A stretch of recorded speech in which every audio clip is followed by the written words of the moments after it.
Hey guys, what's up? Dinvito Chips here. Today I'm going to be sharing with you my thoughts on The Mandalorian. You know, that one show with cute little Baby Yoda in it. Oh, look at him, he's so cute! For those of you with a C+ in Star Wars history, that's not actually Baby Yoda. Now who would have thought? Now before we jump into things here, I want to encourage you. Please be sure to ring the bell, subscribe to my channel, and like this video. Here are my thoughts on The Mandalorian.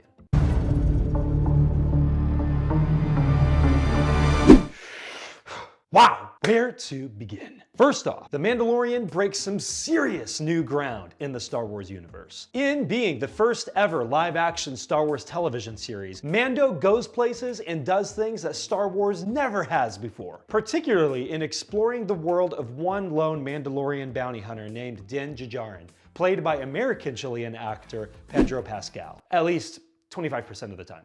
You better look that one up. Not only does the show give us a tantalizing look into the life of the character it's named after, but it also introduces and sets up a slew of other characters that are bound to be fan favorites for years to come. One of the most compelling things about this show, and what helps make it so good, is its limited use of flashy CGI in favor of strong, practical effects and action. Seeing Mando throw down to some stormtroopers is seriously one of the most entertaining things about this show. Sure, I'll bet you there's a lot of stuff in the show that we don't even realize is fake, but it's all done in such a way that feels natural and organic. Once the CGI does kick into high gear, it feels earned, special even.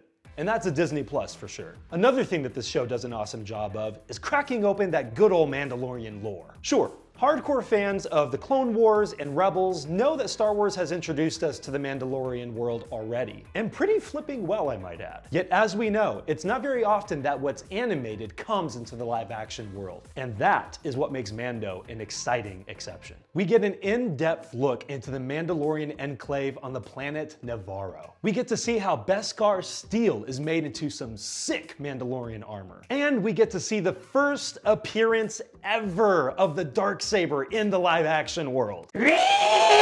In total transparency, I nearly wet myself when that scene happened. Pretty sure I also screamed holy crap. But it's not all Beskar steel and Baby Yodas for the Mandalorian. There's still some noticeable imperfections in its chiseled armor, despite being a phenomenal TV show. First off, there's the pacing and overall structure of the storyline. Those first 3 episodes, sure, they were amazing. And episodes 7 through 8, some of the best the show had to offer, period. But episodes 4 through 6?